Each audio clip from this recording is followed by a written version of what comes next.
Welcome to Ask the Funeral Director with Mike Voyajakis. Brought to you by Voyage Funeral Home and Crematorium. Now, here's your host, Brad Wilder. Good evening, everyone, and welcome back to Ask the Funeral Director. Yes, we are back. It's been a while. I've got the boss sitting right here beside me. We've got a special guest tonight to get to as well. Each week, we bring you real conversations about life, loss, and even the issues that affect families right here in our city, of course. So tonight, we're tackling a crisis that is literally life or death for Winnipeggers, the state of our fire and paramedic services. Families are waiting far too long for help to arrive. Fire trucks are sitting idle without enough staff to operate them. And, we got people who are in distress that are really paying the price. Very special guest coming up. We're going to tell you who that is when we come right back after this. Everlasting Memorials are Manitoba's memorial specialist. Are you looking for a memorial for your loved one or yourself? The team of expert memorial design consultants at Everlasting Memorials provides a variety of high-quality granite, marble, and bronze products in many styles, sizes, and colors. Additionally, we also produce cremation urns, pet memorials, statues, vases, and other grave accessories for you to choose from.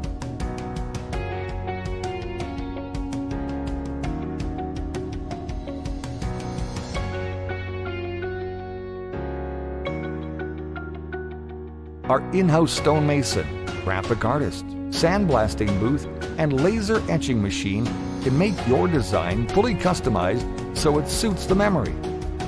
Established in 1986, we're a family business with a commitment to provide compassionate memorial products for the departed.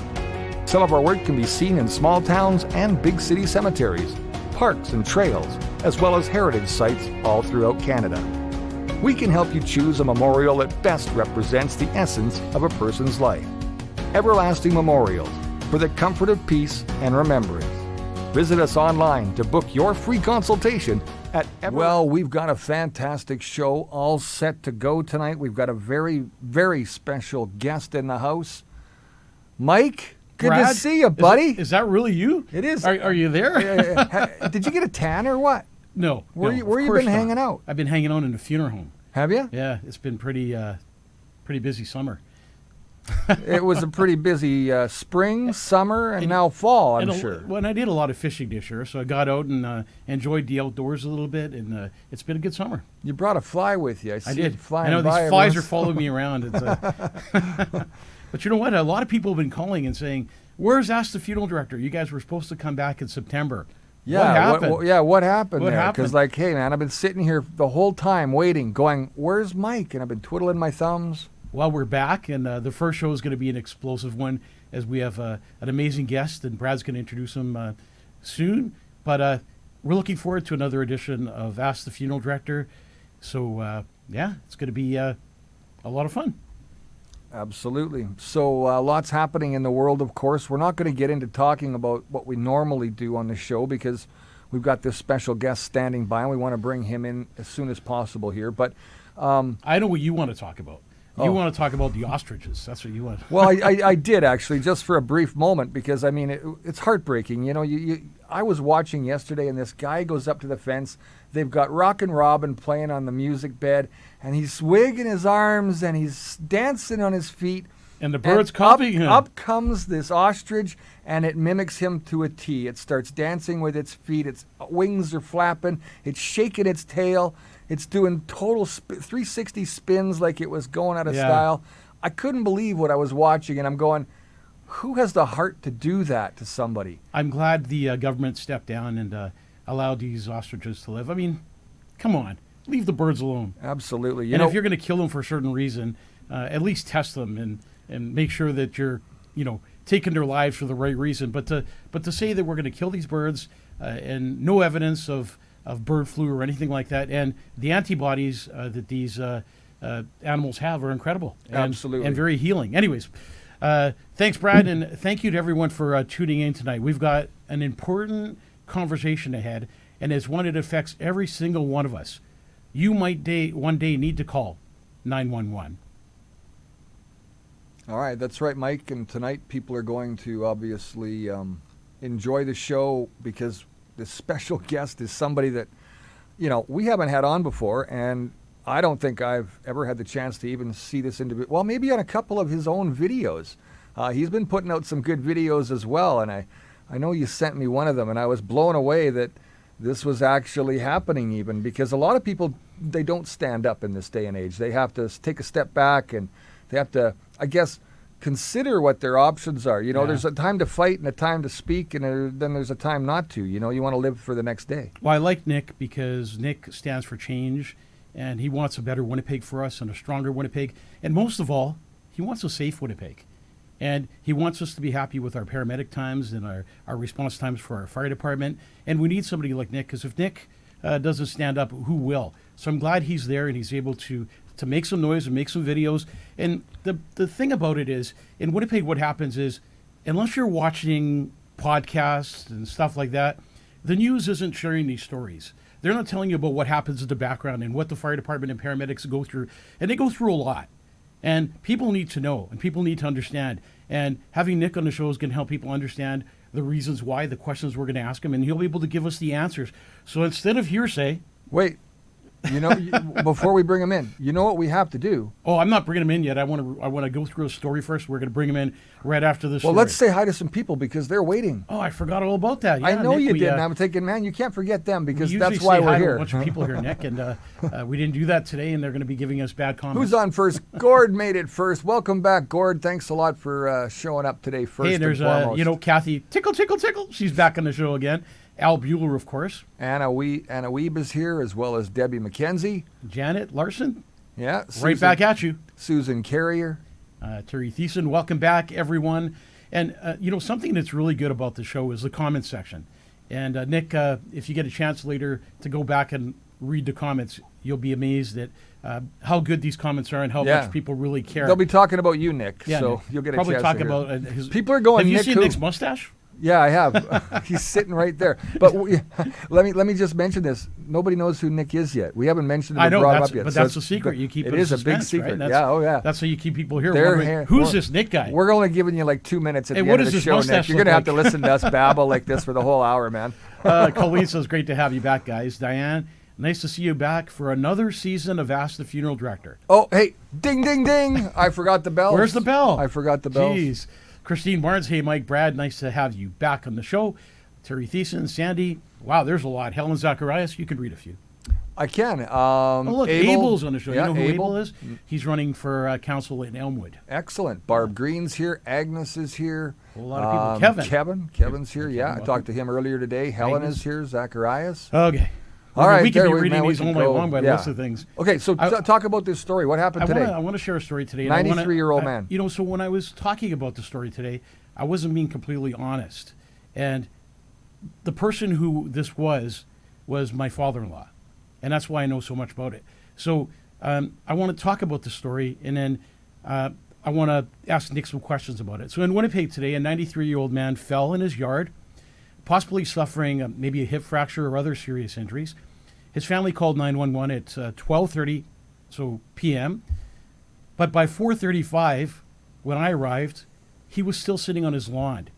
His family sat helplessly by his side, watching their father suffer in pain and distress, waiting for an ambulance to come. 911 operator told them, do not give him any water or anything to drink. So here we have this 93-year-old gentleman sitting on his lawn, dehydrated, nothing to drink. I personally witnessed this. It was heartbreaking, disgraceful, and beyond unacceptable in my opinion. I want Scott Gillingham and council to know this is on your hands. This is your responsibility. I'm so frustrated when I talk about this. You don't hear this from the media. No. I want everyone to share this. That's what I said on social media, because if you don't share it, it could happen to your parents. It's really important to know that when we call 911, that we get a response. I hate when you call 911, and I've had to do this from the funeral home a few times, even on home removals, and you get an answering machine. And it drives me crazy because I think anytime somebody calls 911, it's an emergency. And there should be a real person on the other end, not That's right. somebody saying that somebody will get back to your call shortly. But you can introduce Nick, and we'll bring him on the show. But Please hold. All right, please hold. please hold your call. We'll and We'll be right with you. Sure it's you will. it's sad that happens. And It takes as long as 311 sometimes, huh? yeah, that's 311. In my opinion, they should be able to call each department directly and get real answers from real people. Not some operator says, "Oh, you'll get a call back in So in just 2 weeks." just to give them some credit, I guess they didn't hire a call company out of India. Yeah. Oh my God. All right, so I our didn't say special that. guest tonight, Nick Kasper, President of the United Firefighters of Winnipeg. Great to have you with us, Nick. Nick is a senior firefighter and a paramedic, and he's also holds the roles as certified fire and explosion investigator and acting lieutenant with the Winnipeg Fire Department. Nick brings a ton of information, a wealth of experience and leadership to his union role at a time when emergency response systems in Winnipeg are under increasing strain. He's been outspoken about delays in response times, escalating workloads, and the impact these pressures are having on both public safety, and the mental health of the frontline personnel. Under his leadership, the UFFW, United Firefighters of Winnipeg, is advocating for better resources, staffing, and systemic reforms to improve service, delivery, and reduce hazardous delays. With that, let's bring in Mr. Mike himself. Here we go. Or Mr. Mike. Mr. Nick. Mr. Nick. Sorry, Nick. How are you tonight? No See, you put your problem. name on it. Yeah, no kidding. Great. Mr. Mike's beside you there. I'm doing well, thanks. Thanks for having me, guys. Nick, first of all, thank you to you and all your members, both firefighters and paramedics, for the amazing job that you do and the sacrifices that you make daily. We truly appreciate you and your members. And, I'm sure they're in tough situations all the time. And I don't think people realize, just as much as a funeral director, people don't realize what we do in the background. And a lot of people don't realize the stress and the problems that firefighters and paramedics need to deal with daily. So, Nick, thank you for coming on the show. And we're going to have some serious discussions today. And the first one I want to discuss with you, Nick, is I shared that story with you about my father-in-law. And he didn't get picked up from paramedics till 6 o'clock this evening. So this 93-year-old man who worked so hard, helped build the city, paid taxes all his life, totally neglected, pushed aside, and he's not the only one. I just want you to maybe talk about the response times and why would it take an ambulance that long, and why wouldn't a fire truck show up to maybe just check on the individual to make sure they're okay before paramedics arrive? Yeah, well, first and foremost, I mean, our thoughts and condolences to your father-in-law. That is a tragic story, and unfortunately, not one that comes as a surprise. This is not a new story in Winnipeg. Our response times here have been growing year over year. We're continuing to see the impacts of systemic delays, and many times my members, the United Firefighters of Winnipeg, are facing, forced to try and explain to families on scenes like that one why we're sitting in the front yard or the living room waiting, upwards of hours for an ambulance to arrive and transport the patient to hospital. So, let's dive in, and we'll start with, the composition of our department and how we operate. And, in Winnipeg, we're unique in Canada in that we operate one of the only integrated fire paramedic services in the country. And what that means is, clearly and unequivocally, ambulance service or paramedic service is the responsibility of the provincial government. Ambulances are not covered under the Canadian Health Act like other healthcare services, and so as such, they're left up to each individual, provincial government or subset of the provincial government to operate. And in Manitoba, for a long time, that was regional health authorities until we came out with shared health, and we've now all come under the shared health umbrella. Now, the Winnipeg Fire Paramedic Service operates the ambulance or provides ambulance services on behalf of the Manitoba government under what's called a service purchase agreement, and they have that agreement with shared health. And it's a 100% cost recovery basis, which means that Winnipeg taxpayers are not paying for ambulance services. aside from when they call, and then the cost is borne by, it's split between the government and the user. But with all that said, the City of Winnipeg has signed a contract willingly with Shared Health to facilitate delivery of ambulance services, and they do that under the Fire Paramedic Service umbrella. Now, where the fire department comes in, this has been going on since about 2000 or so. Prior to that, the fire department responded primarily to fire calls. We did some medical first response as first responders to high acuity calls, car accidents, things like that. But the decision was made as our population grew, medical call volume continued to increase. This was an increasing demand, and to avoid duplicating resources, it was determined by Mayor Susan Thompson at the time, after looking at some consultants' reviews and recommendations and some reports, that we'd give this a try. It's been pretty polarizing over the years, but for a long time it's been touted as a very cost-effective model. It reduces duplication of services, and it's intended to reduce response times to the patient's side by leveraging the availability of fire apparatus, typically located within 4 minutes of any call. Now, for many years, it was very effective. We had the capacity within the fire service to bring on the addition of paramedic responsibilities. We have a paramedic on every fire truck who's trained to that paramedic level and can provide paramedic interventions.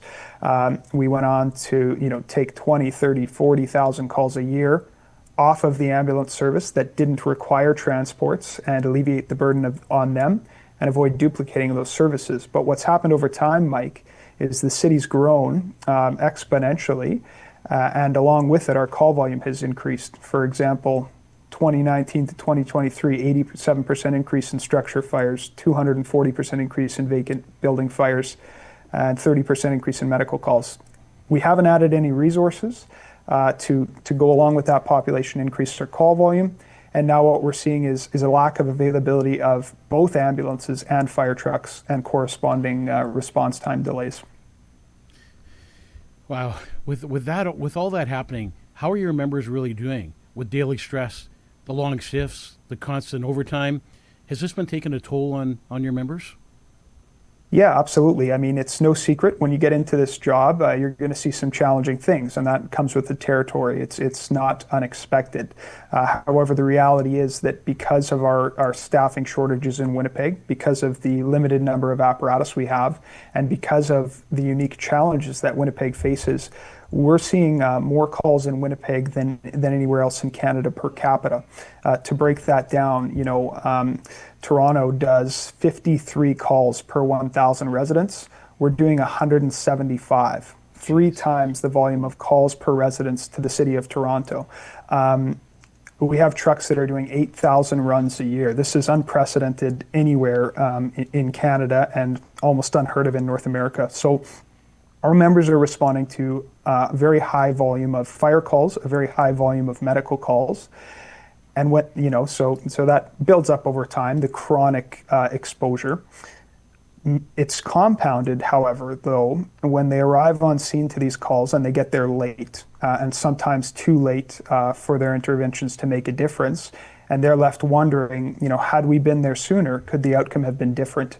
And it's one thing to go to a call with a tragic outcome and have to replay that in your mind and go home and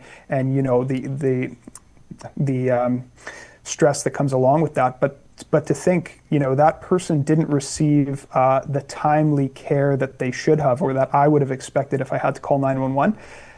I mean, that's a tough pill to swallow for people who have taken a career to help others in emergency services. So, Jeez. Yeah, Did you find your members facing burnout, and how do they handle it? The public begins to blame. When reality hits, a lot of times they blame the fire department, paramedics when they get there, and they don't realize what happens in the background. And you're obviously so overworked.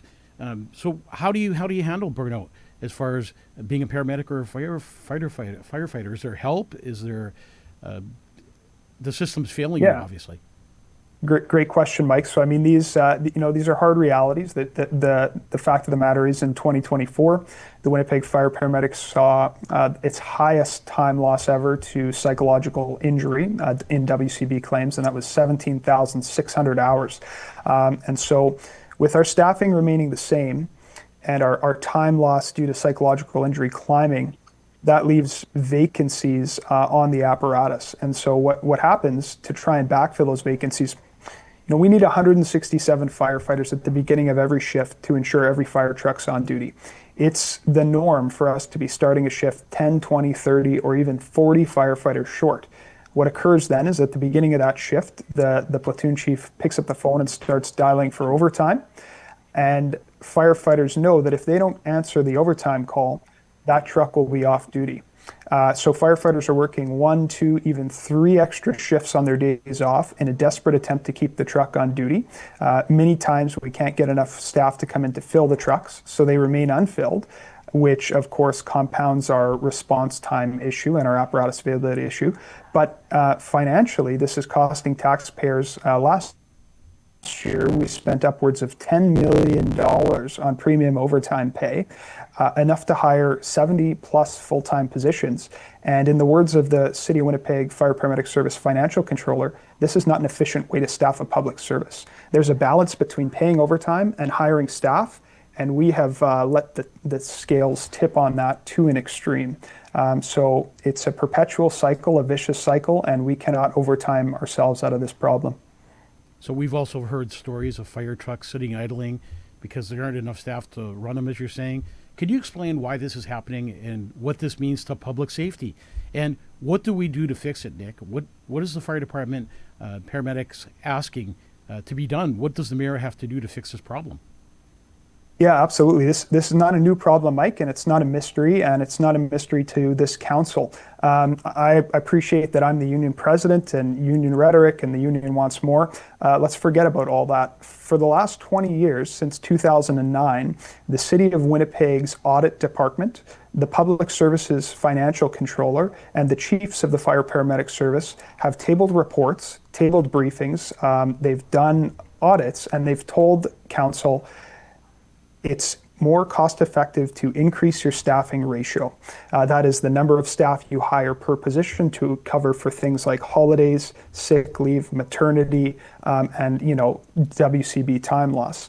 Our staffing ratio has been well below the target level for over 2 decades. And instead of appropriately funding firefighting positions, every year council has chosen to keep the funding stagnant and watch as we overexpend on our overtime budget. And every year it increases 2 million, 3 million, 5 million, over 10 million in 2024. And they take that money from the reserve fund, from the contingency fund, and they say, we didn't know that we were going to spend this much on overtime. So at the end of the year, the public service comes to council cap in hand and says, can we please have some extra money? And they go ahead and they take it from the reserve fund. And the very next year, we repeat the exercise. And it was one thing when it was $2 or $3 million and people are working overtime once a month, which was the norm when I got hired. I got called for overtime tonight, Mike, and I'll probably get called again tomorrow. You can look at our disclosure actually, and you can see what firefighters in Winnipeg make. And we have people who are coming close to doubling their salaries with the volume of overtime they're taking, to the point where they don't pick up the phone because they're sick of working. The trucks remain unstaffed, and we are flushing money down the drain. And that is, it's a waste of money. It's an inappropriate use of resources. We don't have a full service to deliver. And it's coming at the health and expense of our members who already are overworked compared to any other major city in Canada. And that's before they work those extra shifts. Nick's making sure the money gets spent properly is a really big part of things. And, I grew up in Winnipeg and then moved away to Alberta for 25 years and then moved back 10 years ago. And I love it here. I really do. But infrastructure hasn't changed that much. I notice that streets are still the same.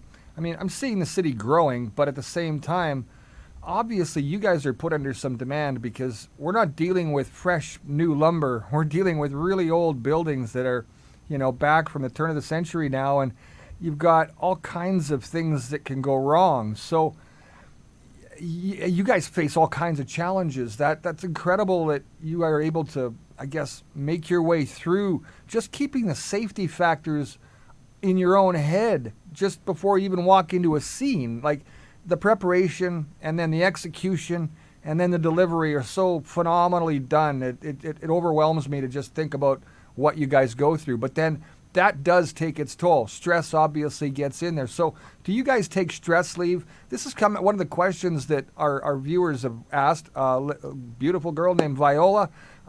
She also says that she hears there's big turnaround of staffing and early retirement because of the stress level. So is any of that true, Nick? Yeah, absolutely. So, I mean, when I got hired, this was considered winning the lottery, so to speak. A lot of people wanted to work in Winnipeg. It was the employer of choice in Manitoba. We're unlike other provinces that have a lot of big fire departments to employ them. We're kind of, the employer of choice, or have been for a long time.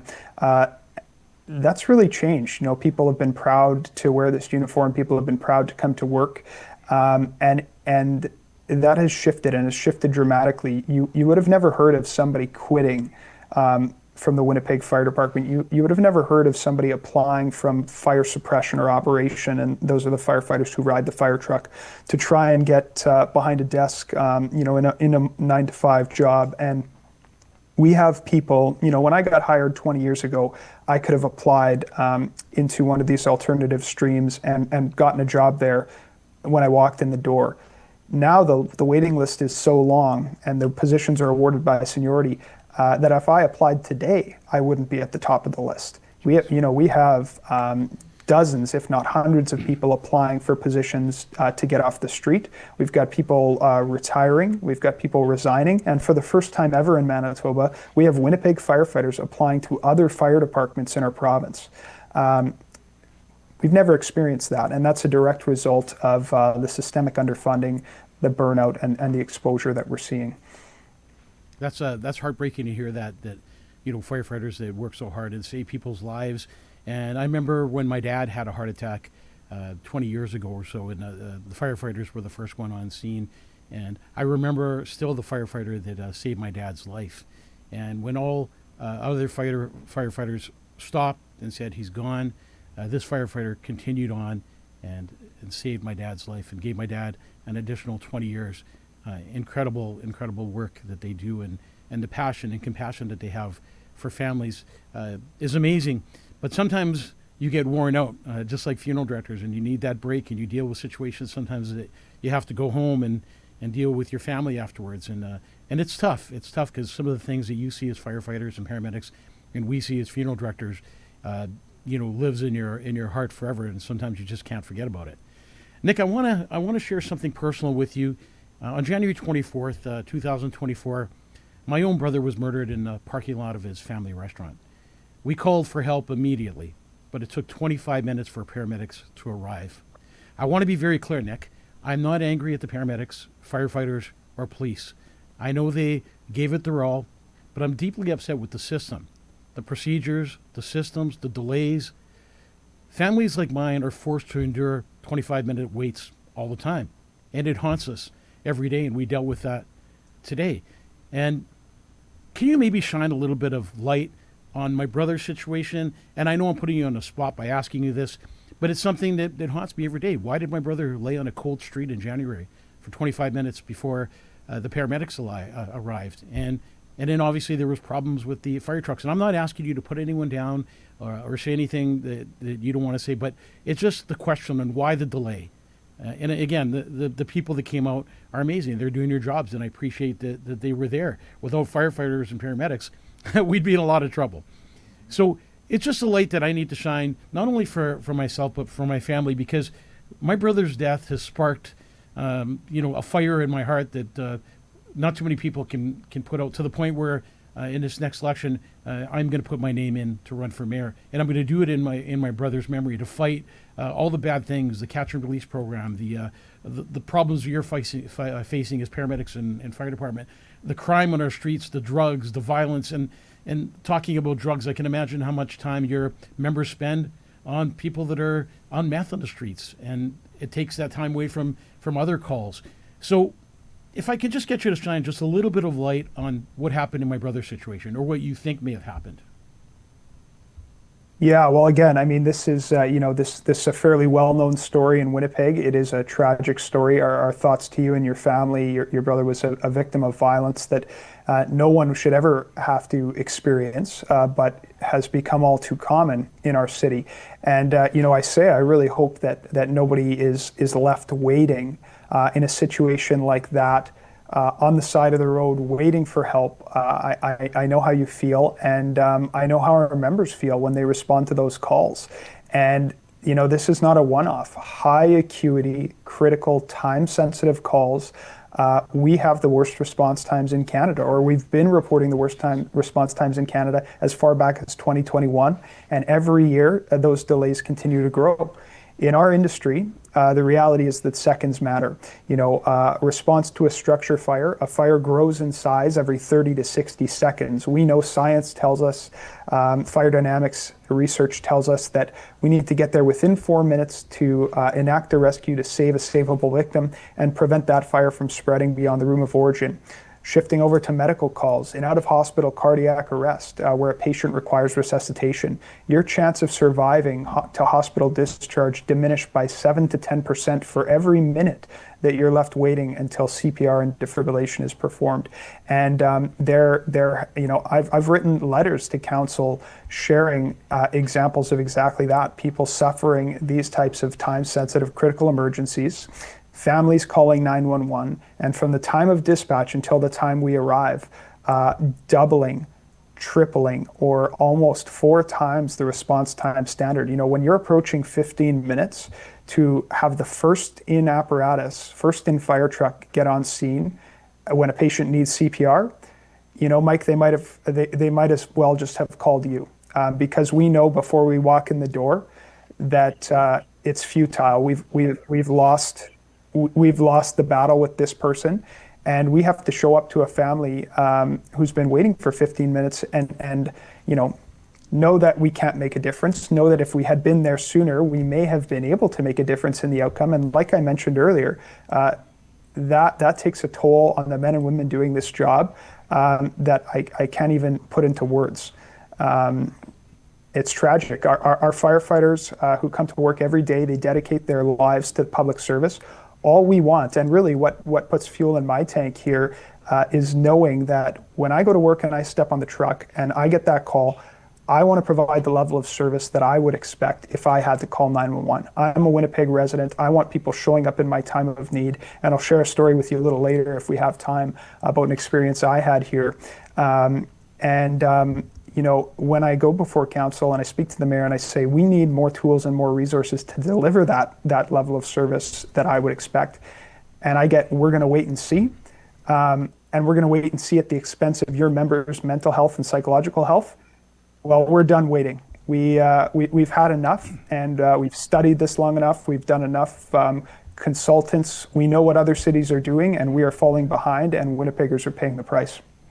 And Nick, I wish I was the mayor of the city right now, and my priority would be to staff the fire paramedics the way it should be staffed. And I got some other plans that I think you're going to like that are going to help fire and paramedics. And I obviously am not, running for mayor yet, but when my platform does come out in May, I think people are going to be surprised at some of the ideas that I have. And I've been doing much of the same as you, researching other cities, see what they're doing and how their response times are a lot faster than ours.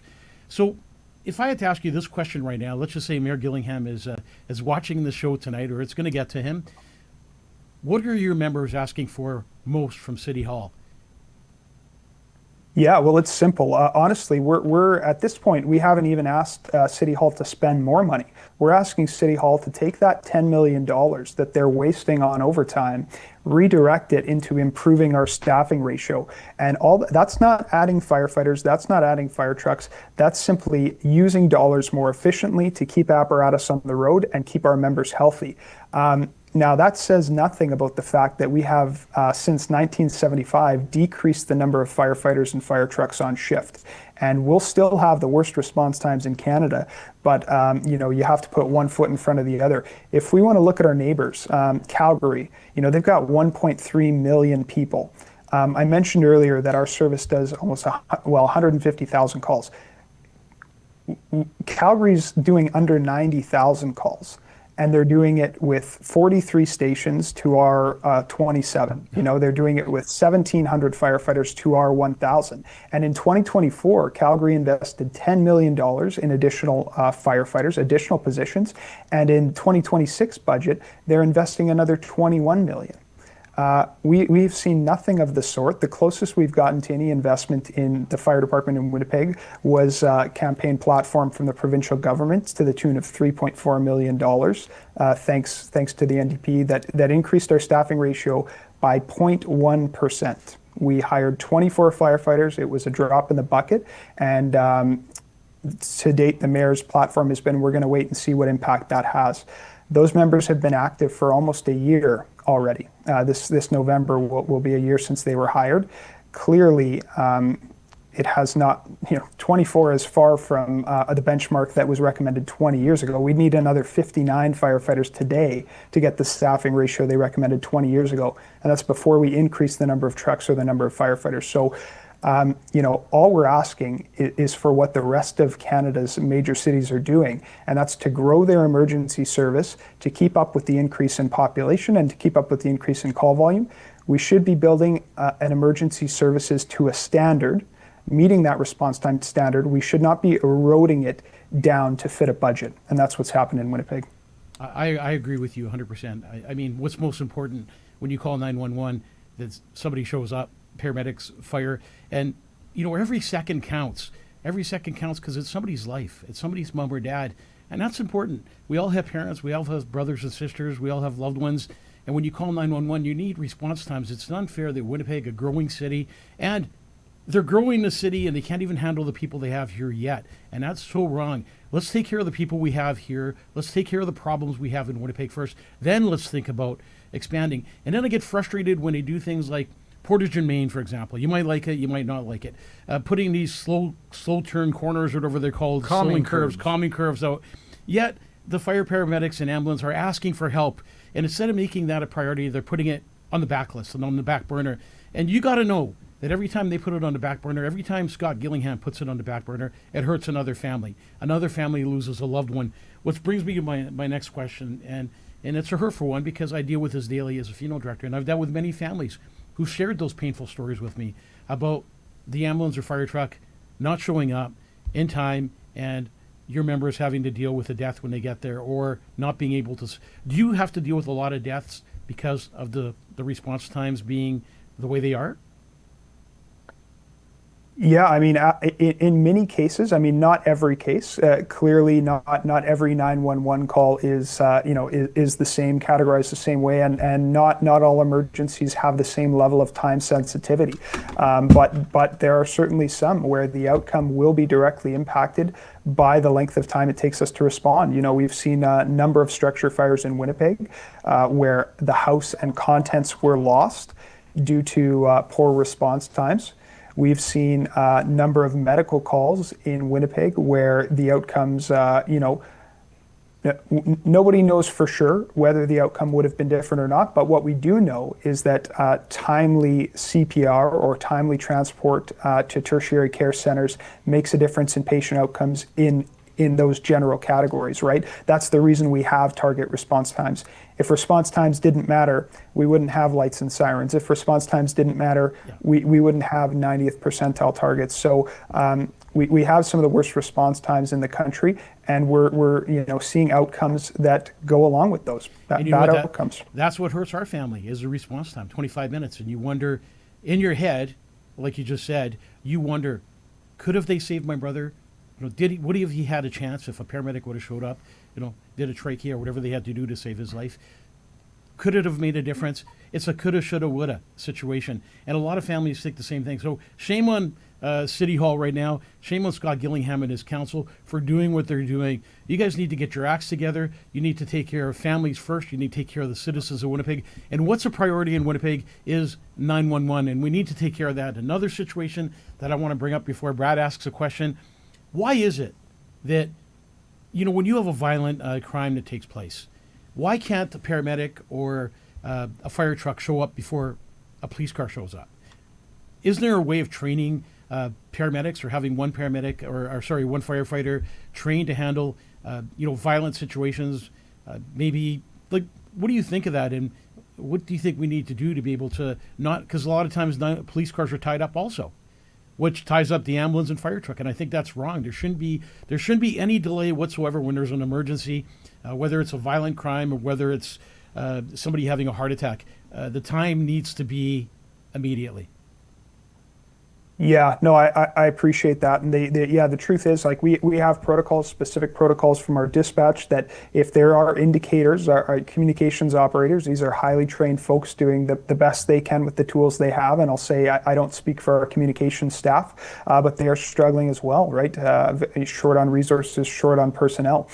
When they take a 911 call, they send it out based on the information they have. And if there are indicators of violence on that scene, the instruction is to stage the responding apparatus until police can attend and confirm that that scene is safe. And so, in situations where you have apparatus staged, we do rely on our partners in the police service to get there, who are trained, who are equipped, who have the body armor and the ability to restrain or detain individuals to make that scene safe, because those are tools that we don't have. That's training that we don't have, and we work in partnership with them. And unfortunately, as the level of violence grows and police are struggling with an increased call volume, if we don't have the resources to send, people end up waiting. And I shudder to think, but there was a neighborhood in Vancouver recently that they had the entire neighborhood blocked off. If a call came in on this block of this particular street, they would not, regardless of what the call was, there was no fire truck or ambulance attending without a police car at the same time. And we're starting to see some high-risk areas, some high-risk locations where we're not getting reliable information, and it's pretty hazardous for our crews out there. So, what's the answer to that question? I don't see our firefighters being afforded the opportunity to arrest people anytime soon, or having the ability to disarm individuals. We'll continue to do the best we can. Our members are ready to answer the call, but we also need to ensure that they're safe when they arrive. So, in those areas, we do rely on our partners in the Winnipeg Police Service. You mentioned hazardous, and that's part of the job, obviously. And there's a lot of different hazards, from falling through from the second story down to the first, getting caught in a corner and having to battle your way out of that. But things have changed. We're not just talking about fires anymore. Now you show up to a scene, you're dealing with somebody that maybe is on a drug overdose, and now you're dealing with precautionary things like fentanyl and other narcotics that are really putting your members at risk. Coming up, Premier Wab Kinew has made a decision, and so has Scott Gillingham for that matter. The safe consumption site is coming. So that being said, you're short on resources already. What happens once this safe consumption site opens? Because I was in Lethbridge, southern Alberta, and having lived there for 23 years, I saw a lot when the safe consumption site opened there. And it was tragic in a town that size. We're smaller than Winnipeg, same size as Brandon kind of thing. But, we saw an influx of vagrants, I like to call them, because I don't know what else to call them. They moved, they just showed up, and they're only there for the drugs. They're there because the police aren't making arrests, drugs are running rampant, and they've got somebody who's going to, give them that Narcan to keep them alive. Where do you guys sit with all this? That's a tough position to be in. And is a safe consumption site a good thing for Winnipeg? Yeah, that's okay. Well, interesting question. And I mean, I'll be straight with you. I'm a firefighter. I'm a paramedic. I'm not a politician. Obviously, this is a polarizing topic and one that's been highly debated. I can tell you this, the opioid epidemic that we're seeing in Winnipeg and the fentanyl crisis is taking lives. It's taking lives across the city. When I got hired 20 years ago, Narcan, was a medication that we have that you never gave. It was incredibly rare. When you did give it, it was a big deal, and that was a significant call. nowadays, it would be rare if we're not giving it half a dozen times a shift. I've gone to overdoses where I run out of Narcan. It has become so normalized, and that's the reality. And it's touching neighborhoods and classes across the city. And I don't know what the answer is. I don't know. I guess time will tell. And in terms of upstream preventative healthcare interventions that can be provided to positively impact this patient population. That's for pay grades above my level. I can tell you that this is adding a number of calls for service when we're responding to overdoses. That is, of course, a time-sensitive call that our members are trained to respond to and provide that intervention. And we're available and willing to continue doing that, but we need the resources to keep up with the demand. The battle's got to be there between, do I go to the heart attack or do I go to the Narcan job? Which is there? How do you make that decision? I hear you. You know what? And I'll tell you the honest truth for our members. We're happy to be called upon in a life-threatening. If you call 911 and you need help, and it's going to mean the difference between life and death, that's what we're there for. Whether it's a heart attack or somebody needing to be rescued from a structure fire, whether it's an overdose or somebody needing to be rescued from the water.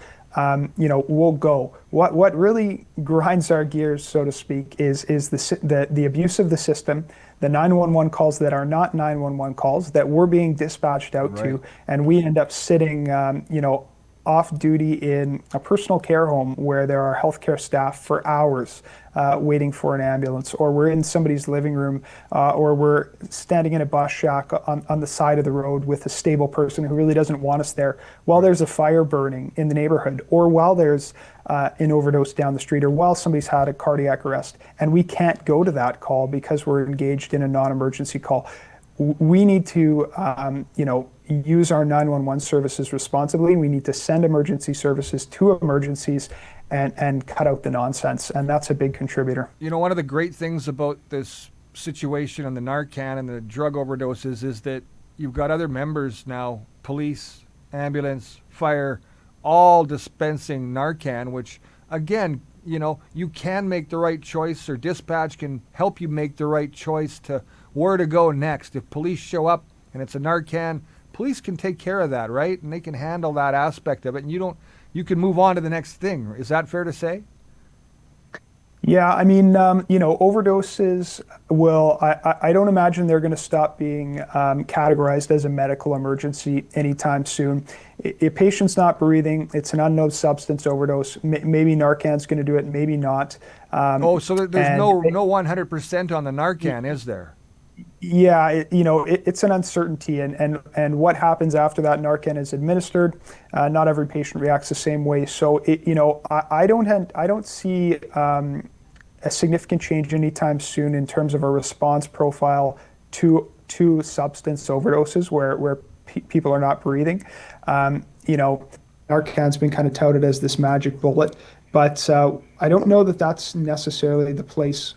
Where we need to start. The low-hanging fruits, so to speak, are these calls where drive-by callers for people sleeping on the side of the road, sending a fire truck with 4 people to a personal care home, responding to non-urgent medical calls, things that are not sensitive that require a visit to the family doctor. Let's focus on cutting those out, trimming that fat, and go from there. You know what, Nick? That's part of my plan that I want to bring up with you, and that is good. You know what? I commend you on something you just said, and it tells me what kind of person you really are. It doesn't matter what the call is. If it's an emergency, everyone has a story. Everyone deserves emergency services, and everyone deserves help when they need help. And you know, it could be your son, it could be my son. I mean, everyone has a story, and things change in life, and sometimes you take the wrong path, and yeah, you're there to help people, and that's the bottom line, and your members are there to help people. And sometimes I'm sure you don't like the call that you're on, and sometimes you wish you could be on another call, but the bottom line is you're there because that's what you do. And as a funeral director, we are seeing this more and more. We're seeing more drug overdose deaths, more than I've ever seen before. We're seeing a breakout of suicides in the city of Winnipeg. The city of Winnipeg is falling apart. It's broken. It's broken from the street up, and the city of Winnipeg needs lots and lots of help. And I believe we need new mayors and new councillors in place to make real changes that matter, that put citizens first, citizens before profit. You know, it's about taking care of who's out there and making sure that they have everything they need, and that includes the fire and paramedic services.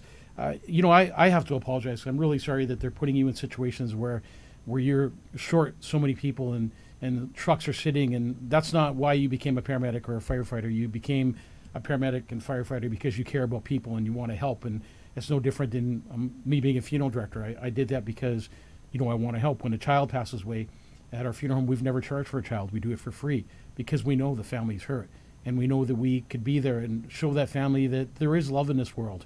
And it's not all about money. It's about what you have in your heart. And I always put people before profit, and I believe that's what we need to do. But another question I want to ask you is the abuse of the 911 system, the inappropriate calls where you're sent off. Is there many of them? Are you being sent off on wild goose chases quite often where it's hurting the system and slowing you down even more? Yeah, I want to quickly just touch on something you just mentioned, Mike, and I think it's really important. And I just want to say, like, I'm so proud, or have always been so proud to be a Winnipeg firefighter, and much of that comes from the men and women I work alongside. And these are people who you hit the nail on the head there. It doesn't matter who you are, where you come from, what area of town you live in, what your emergency is. You know, there's no judgment here. These people are ready to go. They want to help. They want to be there for you in your time of need. The only thing that they're frustrated by is abuse of the system, is a shortage of resources, or is the inability to get to you in the time that they should to provide the level of care they'd expect if if you were their family member that needed the call. So let's get that straight. I mean, we see Winnipeggers in their times of greatest need, in their times of vulnerability. We're trusted to come into your homes. And something I'm most proud of about our membership is there is no judgment, and we are just a call away, and we're happy to be there to deliver that service. But yeah, I mean, the abuse of the system is absolutely frustrating, knowing how thinly spread we are, knowing how we're already missing our target response times to those critical incidents. We're seeing fire trucks going from downtown to the Maples for house fires. We're seeing 14-minute response times to cardiac arrest. We're seeing stories like yours and other Winnipeggers who need us. When they need us most, we can't be there. And that's because of the abuses of the system, the inappropriate dispatches, the way that calls determinants work in our dispatch. We need to triage our very limited resources that we do have, and we need to stop sending fire trucks out to calls they shouldn't be on. And, we came out earlier this year and criticized the department's decision to remove 3 squad apparatus from our service. And so to give you a little insight there, squads are 2-person fire apparatus. For a period of time, they were SUVs, and then they were trucks, and now they're vans. And they're stationed at our busiest stations in Winnipeg. And they, in turn, are our busiest trucks. They have 2 people per truck, and they respond to a very high volume of medical calls. Okay, and the idea behind these trucks is, it costs $100,000 to purchase one of these light fleet vehicles compared to $1.5 million to purchase a heavy fleet apparatus. Because these trucks are going to over 7,000 calls a year, their life expectancy is short, they have to be replaced. Why are we sending a $1.5 million fire apparatus to 7,000 medical calls a year instead of a $100,000 van with 2 firefighters versus 4? The city decided to pull those 3 squads. They in turn gave us 2 trucks, 1 ladder and 1 engine. And subsequently, our fleet went from 47 to 46 trucks. We have a growing call volume. We've reduced the total number of trucks by 1, and we've reduced the medical capable trucks by 2. So you do the math, 7,000 times 3 trucks that now get, what have we done? Fire trucks are getting more expensive. The life expectancy of fire trucks in the industry is typically 15 years with some reserve life in them. Most departments are going down to 12 years now. In Winnipeg, and most departments put 2,500 calls a year on their trucks. Yeah. We do 8,000 a year. That's 4 times the number of calls. The life expectancy of our trucks is depleting. We have cracked frames. Our trucks are falling apart. Our mechanics can't keep up. This weekend, I was told, when a truck breaks down, a frontline truck, we take it to change over. We have a fleet of spares. Every single spare truck was out of service because our mechanics couldn't keep up. We're short of mechanics. And the crew couldn't change over their frontline trucks. So they drove around missing a tailpipe all night. Why? Because we're putting $1.5 million fire trucks with 4 firefighters, 8,000 calls a year, instead of spending our money more efficiently, keeping light fleet vehicles with 2 firefighters to take the load off and to keep these fire that would be part available. of my plan. That would be part of my plan for when I do run for mayor. Part of my platform is we should have vehicles with 2 people in them, and it would be more efficient. It would speed up the call times. And I have another plan that I don't want to talk about now that is going to even speed things up even more. But I want to talk about a couple more things before we leave. The arson task force. Is that coming back anytime soon? Would you like to see it back? And I know that weren't you part of the arson team at one time? Yeah. And Nick, I got to tell you something else before you answer that question. I have a lot of respect for you for another reason here. Here you are, the president of the United Firefighters of Winnipeg, but here you are still working on a truck, still out there fighting fires and doing what you need to do. And I commend you for that, because I do that as a funeral director. We have our staff, but I like to go out there and do things, and I like to do arrangements because it helps you see what the problem is. Because you're there every day and you know what's broken, and then you know how to fix it. If you were a guy who was just sitting behind a desk, it would be a different story. But you're out there every day and you're tackling the problems and you're listening to the people and you're hearing the complaints and you're dealing with your members. So good for you for doing that. And I think they've picked the right person to be the president of the United Firefighters. And you all do such a great job. But the arson task force, let's talk about that. What's the plans for that? Is it coming back? Is it not? Yeah, I mean, we need an arson task force in Winnipeg. I mean, we have an arson problem here. I don't think that's a secret for anybody. Our vacant structure fires that have increased over 200%. They're not lighting themselves. Okay, our closure rate, our calls that are being investigated and cause determined, are wide open. We had a task force many years ago. It was very effective, and it was disbanded. And since that time, we've seen structure fires continue to climb, suspicious fires continue to climb. We have received a U.S. federal ATF asset in our K9, our accelerant detection K9. This is the first U.S. ATF asset deployed to Canada in its history. There's something like 46 teams in the United States. We're the only team outside of the US and Canada. And it has become the busiest team in North America. Like, let that sink in, not per capita, but in North America. But this is one investigator with one dog who can only work on one shift. We only have one investigator a shift. They're not able to keep up. And the arson problem continues to climb. So we have been calling on the city and the province to reintroduce the arson task force. That's a combination between a fire investigator, a police officer, and the Office of the Fire Commissioner staff, so that we can put the resources where they're needed and start putting some of these arsonists behind bars. And I'll just to your point there, Mike, thanks very much for pumping my tires a little bit. I'll say that for years, this president's position has been full-time. I'm fortunate to have gotten an opportunity to be in this role and fight for my members. And it's a full-time job. I do have the ability to go back to work, but I'll say that I'm certainly not out there as much or as often as I would like to be.